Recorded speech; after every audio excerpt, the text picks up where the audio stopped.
hidup cuma sekali gitu. Hidup cuma sekali, kita coba aja. Ya enggak? Posting ulang. Apalagi di TikTok ini. Apalagi yang sesuai sama isi hati kalian gitu kan.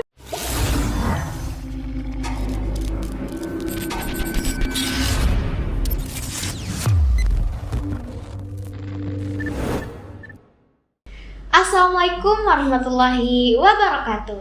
Halo Sobat Puma, welcome to School Podcast SMK Gardika. Gimana nih kabar Sobat Puma? Semoga Sobat Puma yang menonton juga baik-baik aja ya. Hari ini aku Nova Elisa balik lagi dengan membawakan sebuah topik yang gak cuma menarik, tapi kita harap tema kali ini mengedukasi untuk teman-teman, yaitu tentang kenakalan remaja.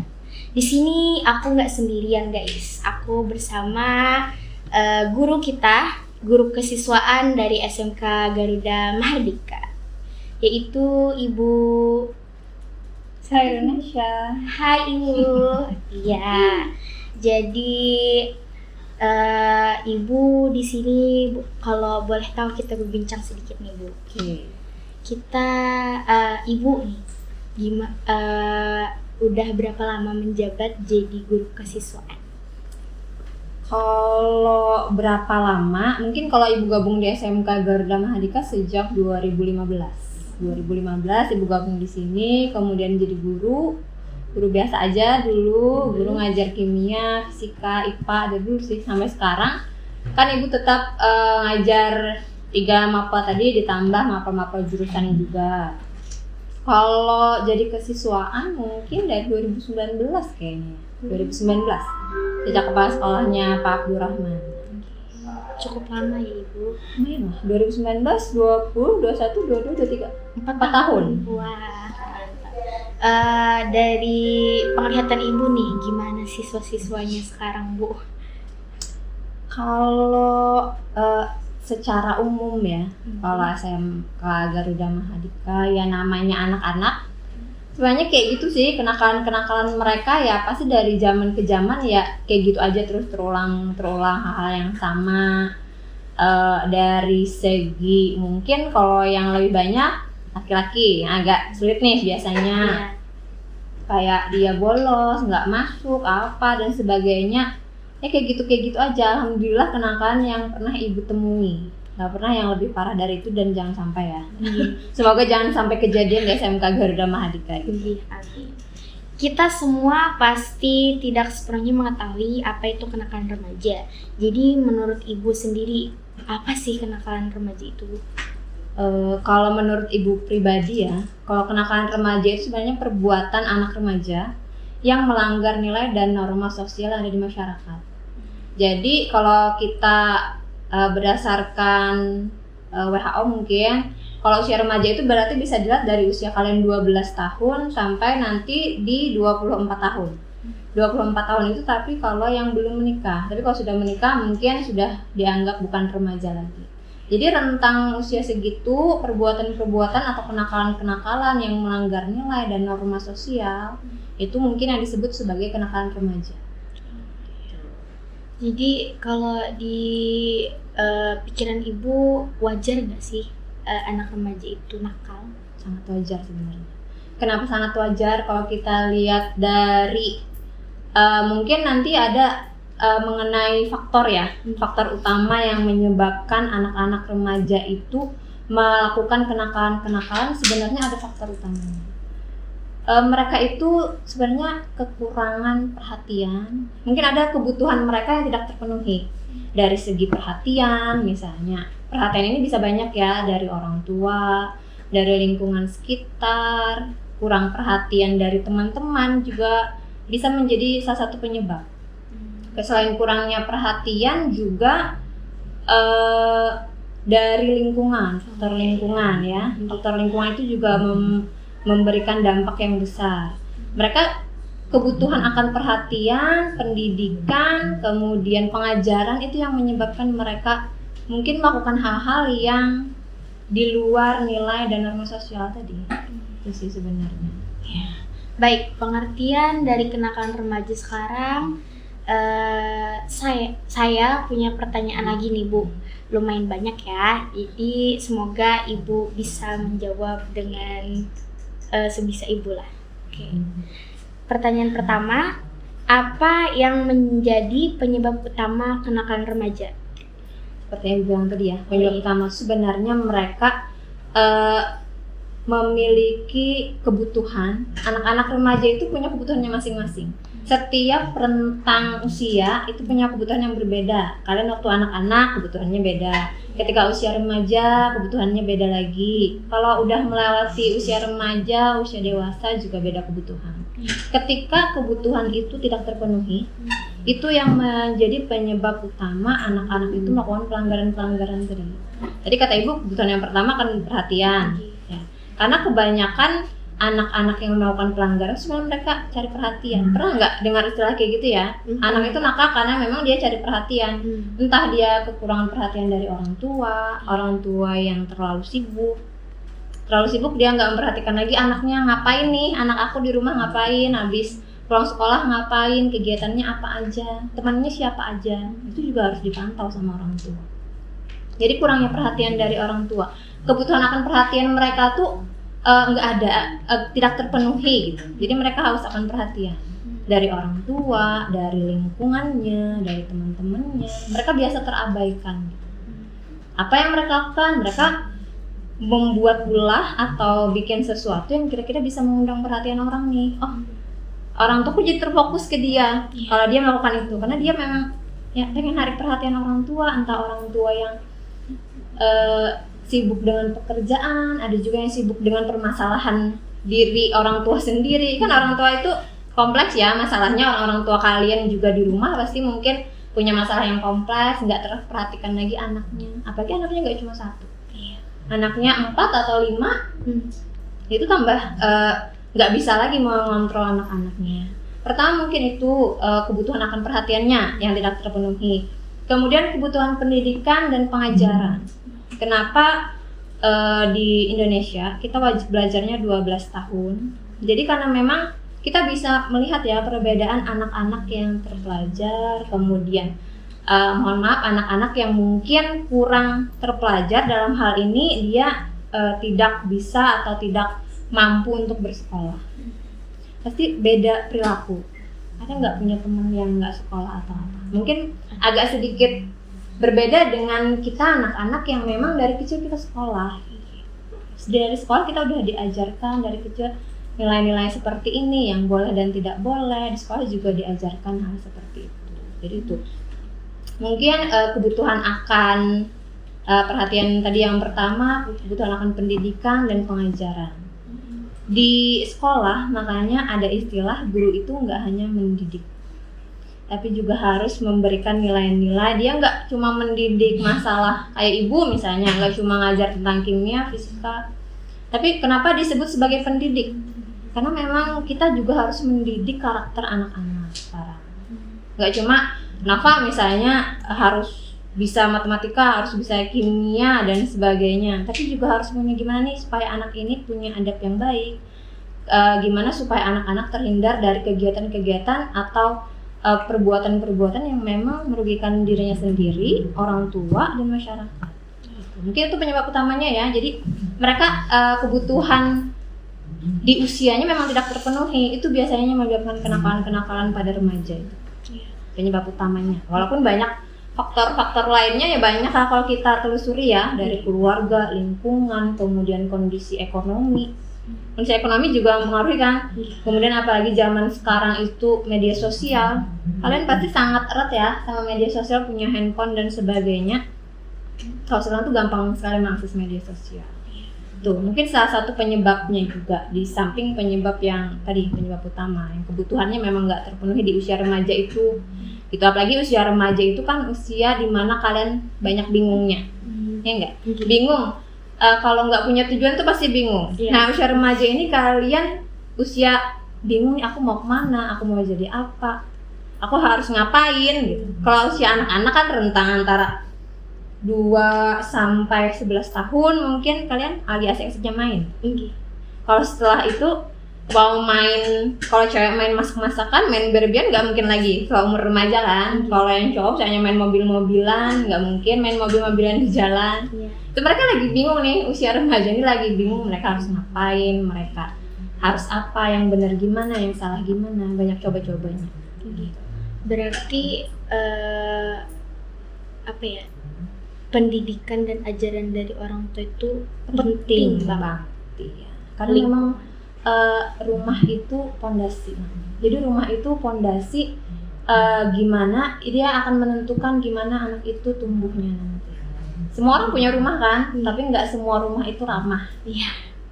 Ada rumah, kita punya rumah, tapi belum tentu di dalam itu seperti rumah pada umumnya. Mungkin yang nggak bisa dipungkiri, ada yang dari kecil orang tuanya tidak lengkap.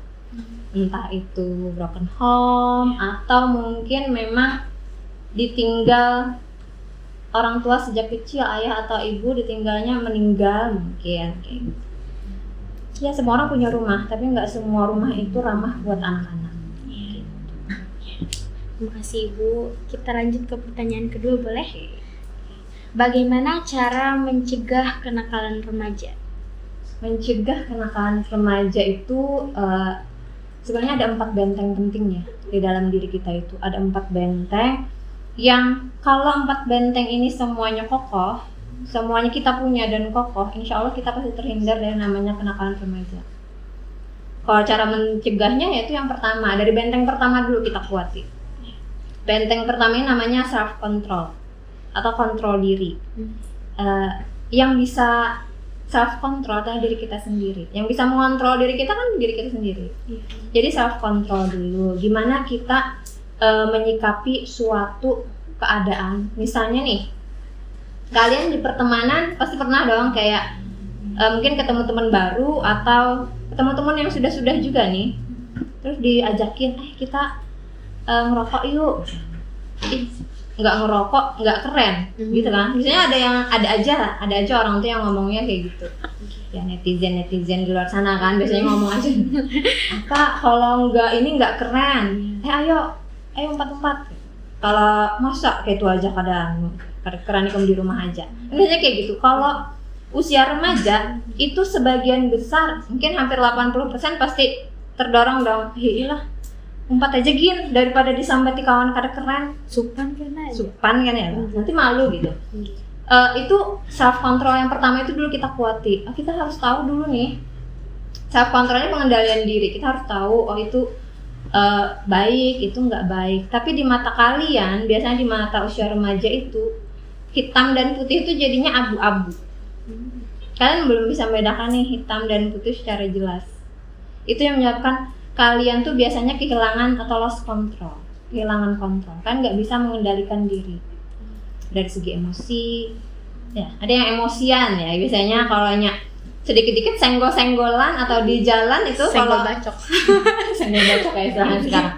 Kalau di jalan itu apalagi kalau cowok ngebut-ngebut di selip orang, kada terima di selip balik, laju kebut-kebutan. Nah itu artinya self controlnya nggak bagus, pengendalian dirinya kurang. Nah itu dulu yang pertama. Cara self control ini sebenarnya sering kita lakukan. Kalau di dalam agama, kalian dari kecil ada kan setiap tahun namanya puasa, diajarkan kan dari kecil. Ya, apalagi kalau yang muslim pasti wajib puasa. Itu sebenarnya salah satu cara melatih self control, mengendalikan diri. Kita kalau puasa harus mengendalikan dari apa biasanya? Dari nafsu makan, minum. Yang biasanya kita setiap hari kan makan minum sesuka kita, jamnya kapanpun. Sekarang waktu puasa dikasih batasan waktu, diatur waktunya. Kemudian kita nggak boleh apa lagi, nggak boleh marah. Artinya kita mengendalikan emosi kan. Nah itu self control sebenarnya dari kecil kalian diajarkan. Tapi biasanya lost control kalau kalian memang jauh dari Tuhan, jauh dari Allah. Itu sebenarnya pondasi kuat juga. Ketika kita dekat sama Tuhan, ketika kita dekat sama Allah, biasanya self control kita tuh lebih bagus. Kita nggak gampang terpengaruh. Ini kan kalau usia remaja itu memang gampang sekali terpengaruh kan. Masih sama masih labil. Makanya ada istilah anak usia remaja itu usia labil. Ya memang labil mereka. Ya, tadi kata ibu karena kalian tuh bingung membedakan yang benar dan salah aja, kadang ada yang masih kebingungan. Atau udah tahu nih dia salah, itu tuh salah, tapi pengen dicoba kayak apa sih rasanya. Atau misalnya yang paling parah nih, kalian ada temen nawarin napsa misalnya. Napsa itu apa? Bahan obat-obatan terlarang, narkotika, psikotropika, dan zat adiktif, itu napsa. Ada yang nggak pernah nyoba kan? Kan nggak pernah nyoba itu, jadi pengen coba-coba aja kayak apa sih rasanya gitu. Apa sih yang terjadi kalau aku mengkonsumsi ini? Padahal kan sudah jelas itu di pelajaran dari kalian SD, SMP, SMK juga sering mendapat pengajaran kalau itu tuh salah, itu hal obat terlarang. Tapi mungkin aja kalau self control kita itu jelek, itu bisa aja kita mau nyoba gitu. Kan penasaran ya, usia kalian tuh usia penasaran bukan ya? Usia yang pengen nyoba, apa sih rasanya? Kada pernah coba kan? Coba dulu kan sih. Dunia dulu aja. Apa namanya? Hidup cuma sekali gitu. Hidup cuma sekali, kita coba aja. Ya, kalau mencoba di hal yang positif sih bagus. Tapi kalau memang mencobanya di hal yang negatif itu kan kadang nggak mikir panjang. Remaja itu kan berpikirnya nggak panjang karena memang otaknya belum sempurna lagi terbentuknya. Kalian nggak bisa melogikakan benar-benar 100% yang jelek atau yang buruk dengan yang baik. Itu pertama ya, self control ya. Kemudian benteng yang kedua yang penting juga adalah keluarga. Kayak yang di awal tadi. Iya, tadi kan keluarga tadi sangat penting. Gimana nih pola asuh orang tuanya? Gimana orang tuanya, apakah terlalu memanjakan atau terlalu otoriter? Ini juga jadi orang tua itu nggak gampang-gampang. Kalau terlalu memanjakan salah, terlalu otoriter juga salah. Anak terlalu dikekang juga salah, gitu kan? Jadi peran orang tua, peran keluarga itu sangat penting untuk mencegah anak-anak itu melakukan perbuatan yang melanggar norma, yang memunculkan kenakalan remaja. Orang tua harus mengarahkan. Makanya tadi kata ibu, orang tua itu harus tahu anaknya ini, harus banyak ngomong lah, banyak komunikasi.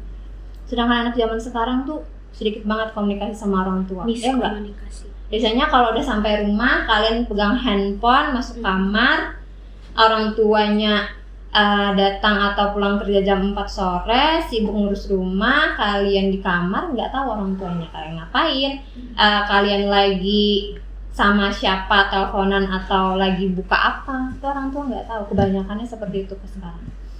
Itu yang perlu mungkin jadi PR juga ya bagi banyak orang tua. Gimana sekarang kita harus lebih banyak memperhatikan anak kita. Ini anak kita nih ngapain?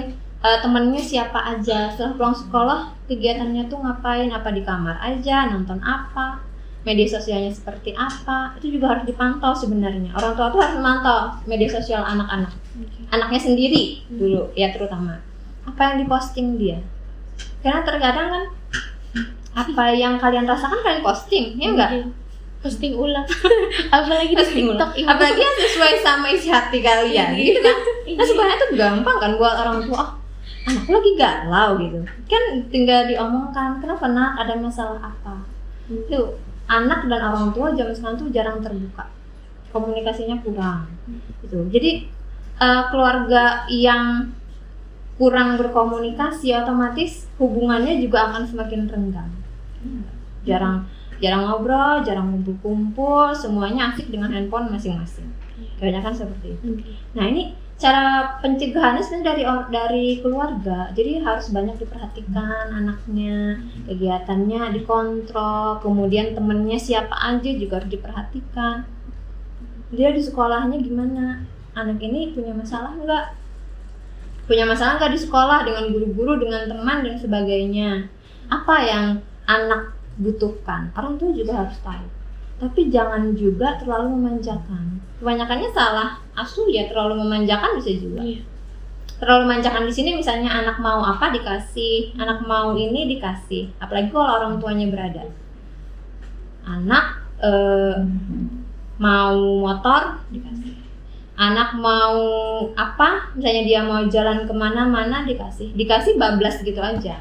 Maksudnya nggak dipantau lagi. Misalnya dia, mak minta uang mau jalan ke sini, maksudnya ditanya kan sama siapa nak, terus ngapain nak di situ. Tapi jangan juga terlalu yang kalau bahasa anak-anak sekarang tuh dicerewetin, terlalu banyak dimuntungi. Kalau orang belajar kan dimuntungi. Itu anak juga jadi males jadinya ngomong. Ditanya seperlunya, kira-kira yang kita mengawasinya seperti apa gitu. Kita tetap harus mengawasi anak kita. Jangan asal kasih aja. Yang otoriter juga nggak bagus kan. Misalnya nggak boleh kemana-mana. Pulang sekolah jam 3, teng sudah harus ada di rumah. Habis itu nggak boleh keluar, belajar. Kemudian keluar malam nggak boleh. Temennya harus ini. Nah, itu juga nggak baik. Anak-anak kalian kalau semakin dikekang semakin apa? Semakin banyak Berontak kan, kalian pasti berontak semakin pasti mama nih kayak ini aja nggak boleh, kayak gitu aja nggak boleh. Anak-anak semakin pengen keluar, pengen nyoba gitu.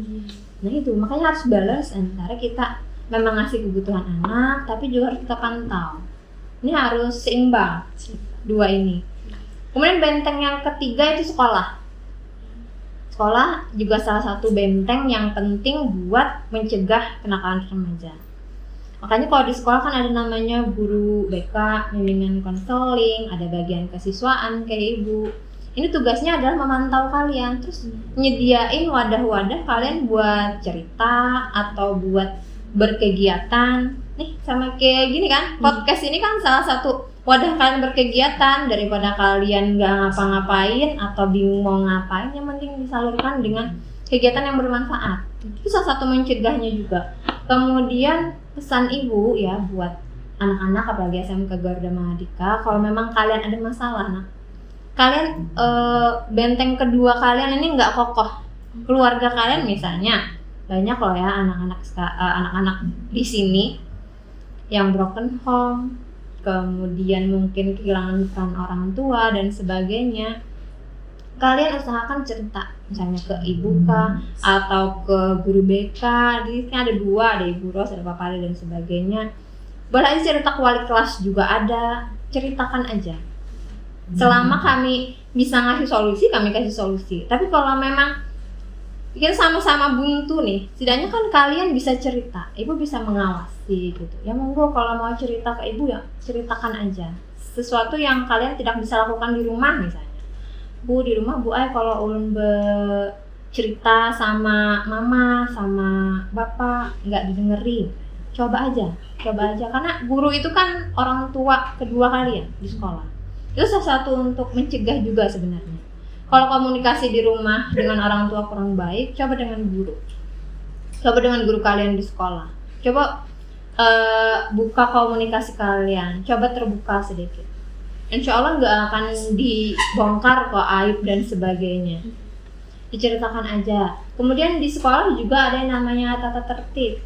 Itu sebenarnya salah satu cara buat mencegah juga. Kan kenakalan itu macam-macam ya. Nanti tingkatannya mungkin Ibu jelaskan di pertanyaan selanjutnya. Jadi ada tingkatan-tingkatan tertentu. Salah satu upaya untuk mencegah itu ya dengan tata tertib sekolah. Kita bikin tata tertib ya buat ditaati. Sebenarnya buat kalian juga, buat mencegah juga yang namanya kenakalan di sekolah. Membolos, terlambat, berbohong, pergaulan bebas, merokok dan sebagainya. Itu buat kalian juga tata tertib itu dibikin. Kemudian yang terakhir, benteng yang keempat itu adalah masyarakat atau lingkungan sekitar kalian. Itu juga salah satu faktor untuk mencegah. Kalian harus milih-milih kalian tinggal di mana. Kalau kalian pernah dengar peribahasa atau istilah, kalau kita temenan sama penjual parfum, kita ikut wangi. Oh iya. Kalau kita temenan sama pandai besi, ya kita ikut bawa besi gitu kan. Kita harus milih juga lingkungan tempat kita berada. Karena masyarakat mempengaruhi gimana nih kita bergaulnya sama siapa atau lingkungan kita seperti apa. Itu juga akan membentuk diri kita. Kemudian peran masyarakat juga misalnya kayak kalau ngelihat anak itu sudah melakukan hal yang di luar batas kewajaran, kita bisa ikut menegur. Masyarakat di sini ya termasuk pemerintah juga. pemerintah salah satu mencegahnya ya mungkin untuk mencegah, misalnya aja kita ambil contoh pergaulan bebas. Itu kan ada tontonan-tontonan yang nggak boleh ditonton sama usia di bawah 18 tahun. Kan ada tuh. Kalau film atau video itu biasanya ada 18 plus, 21 plus. Itu sebenarnya salah satu cara untuk mencegah ya tadi proses pergaulan bebas, hal-hal yang belum harusnya kalian terima gitu, belum harus kalian tonton. Nah mungkin ini cara mencegahnya. Menurut Ibu ada 4 benteng ini sih. Iya. Dan semoga kita punya 4 benteng ini semuanya, terus empatnya kokoh. Amin. Kalau salah satunya nggak ada ya juga jangan berkecil hati. Kita kuatkan benteng yang lainnya. Oke, terima kasih banyak Ibu. Pertanyaan ulun tadi sudah Pian jawab dengan panjang lebar sampai intisari ya. sampai intisarinya ya Bu. Kita lanjut ke pertanyaan selanjutnya. Bagaimana peran sekolah dalam mencegah kenakalan remaja? Peran sekolah tadi ya sebenarnya kayak yang Ibu jelaskan tadi ya. Iya. Dengan tata tertib, kemudian dengan menyediakan guru bimbingan konseling, dengan adanya kesiswaan, kita bikin kalau di kesiswaan itu ada namanya program. Programnya itu membuat misalnya kayak ekstrakurikuler. Itu kan salah satu kegiatan buat mencegah anak-anaknya itu setelah pulang sekolah melakukan hal-hal yang memang melanggar nilai dan norma atau mereka melakukan kenakalan remaja lah gitu. Kita bikin aja mereka sibuk dengan hal-hal yang positif, dengan ekskul, kemudian dengan pengembangan diri lainnya. Salah satunya ini kayak kalau di sekolah kita ada podcast dan sebagainya. Kemudian dengan tata tertib yang kita terapkan, itu juga salah satu peran sekolah dalam mencegah tadi kenakalan remaja, adanya guru bimbingan konseling. Makanya dinamakan bimbingan konseling kan, supaya anak-anak yang bermasalah ini memang menceritakan gitu. Tapi jangan ada juga dipanggil BK tuh kayaknya momok gitu ya buat anak-anak. Dipanggil ke ruang BK misalnya, berarti ada masalah. Nggak mesti. Ya kita bisa sharing aja, curhat aja gitu. Supaya siapa tahu bapak ibunya punya solusi. Kalau ibu biasanya kalau ada anak yang datang ke ibu, misalnya ada kedapatan masalah, yang kita tanya apa penyebabnya dulu. Misalnya nih, ini anak bolos, dia nggak masuk dalam beberapa hari apa? Kita tanya dulu apa anak penyebabnya, kok bisa? Kita tanya dulu penyebabnya apa. Kan orang tuh punya alasan masing-masing, pasti ada sebabnya masing-masing. Nah itu kita gali dulu, kita tanya dulu. Siapa tahu misalnya mereka nggak punya ongkos berangkat ke sekolah, kita marah-marahin lah. Kan itu kan bukan kehendak mereka. Ya kita carikan solusi. Ya udah nak kayak gini, kita carikan solusi aja. Itu peran sekolah sebenarnya. Kebanyakan sih peran guru, karena mereka memang orang tua kedua setelah orang tua di rumah kalian. Kebanyakan Bu Ai kalau dipanggil ke BK atau dipanggil guru tuh sopan, atau kadang menyenyarik dulu. Wajar dipanggil ke BK nih, padahal aku kan salah apa-apa, biasanya kayak itu kan Bu. Ya jarang kan ada anak yang mau dengan sukarela ke BK gitu. Pasti harus papa dipanggil dulu, ibu harus panggil dulu, ada masalah apa segala macam, baru datang ke BK, baru terbongkar semuanya, misalnya penyebabnya masalahnya selama ini. Berarti nggak ada langkah preventif dari kalian, nggak ada langkah pencegahan dari kalian gitu. Sebelum ini sudah kejadian baru datang, sudah kejadian dipanggil baru datang. Itu tadi mungkin kayak Jarnova tadi. Kebanyakan mikirnya pasti dipanggil ke BK, aduh aku takutan dipanggil disariki gitu kan, biasanya pasti dimarah-marahi apa segala macam. Sebenarnya nggak ada guru yang marah tanpa sebab, pasti ada penyebabnya. Terus segala sesuatu yang kami lakukan nggak mungkin untuk kejelekan kalian. Misalnya nih ibu marah-marah ya biar mental kamu down, atau biar habis ini dia nggak datang ke sekolah lagi. Nggak pernah yang seperti itu. Setiap guru pasti pengen yang terbaik buat anak didiknya. Karena kalau kalian sukses itu ibu juga yang senang gitu. Kalau ngelihat anak-anak, oh si ini sudah kerja di sini, oh si ini udah bisa nih keluar dari masalahnya kemarin. Si ini yang asalnya dicap nakal di sekolah, kemudian sekarang udah sukses, itu senang juga gurunya. Nggak cuma orang tua yang senang, guru juga. Kalau melihat kalian sukses apa segala macam itu ya senang lah gurunya. Kalau kalian terpuruk, kalian sampai dapat satu masalah yang berat, itu juga pasti guru akan ikut sedih. Oke, kita lanjut ke pertanyaan ya Bu.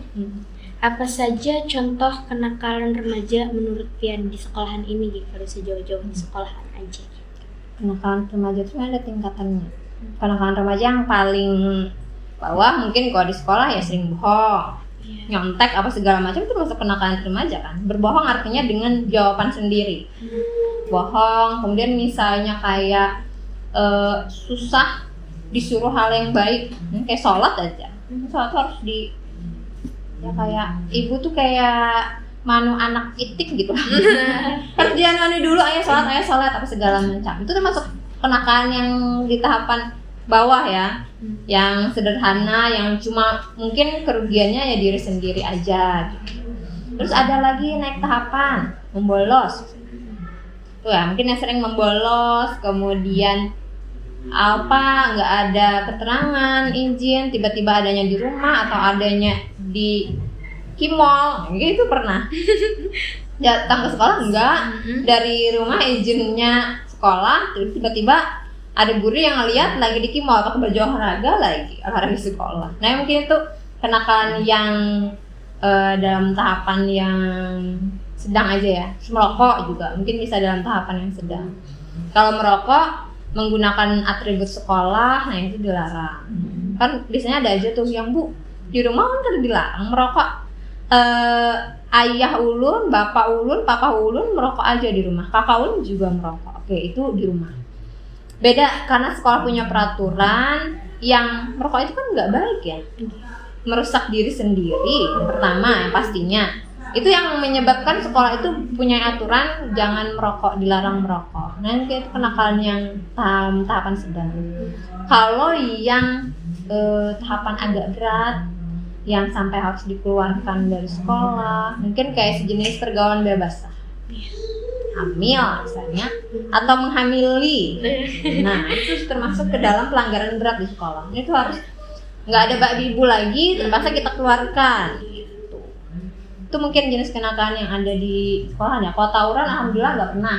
Tawuran nggak pernah ada, perkelahian antar kalian aja biasanya. Itu pun nggak pernah yang sampai heboh banget, alhamdulillahnya.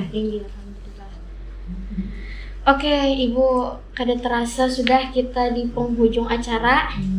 Sudah panjang lebar tentang kenakalan remaja, tentang pergaulan bebas tadi kita bahas. Mungkin Ibu sudah kecapean juga, sudah munyak juga nih di otak Pian. Kenapa sih jar Pian nih? Mungkin dalam hati Pian membahas tentang kekanakan, udah munyak dah melihat kekanakan jar Pian. Kan kita ada tahu. Kayaknya Ibu malah suka loh kalau ada anak-anak yang bawa ke Ibu tentang permasalahannya. Cerita gini. Oh, karena kadang Ibu tuh nggak tahu ya, kok tiba-tiba anak ini punya cerita yang semenyakitkan itu atau luar biasa itu. Makanya Ibu sering bilang kalau anak-anak sekolah ini kadang permasalahannya zaman sekarang ya, permasalahannya tuh kayak sinetron gitu. Kayak benar-benar Ibu kira itu tuh adanya di film aja gitu. Ternyata kalian itu mengalaminya. Karena jujur kalau Ibu dulu waktu zaman sekolah ya masalah terberat Ibu tuh PR matematika gitu aja. Kalau anak zaman sekarang tuh memang masalahnya kompleks. Jadi benar ya, kalau makanya kita lihat semakin perkembangan zaman, kenakalannya itu semakin bervariasi. Ada yang sampai misalnya nauzubillah menjalik terjadi di kita, anak-anak membunuh apa segala macam. Ya mungkin karena tadi. Terus ada media sosial ini yang globalisasi juga, itu kan yang salah satu penyebabnya gitu. Makanya Ibu barang nggak apa-apa cerita aja ke Ibu gitu. Kalau Ibu bisa kasih solusi, Ibu kasih solusi.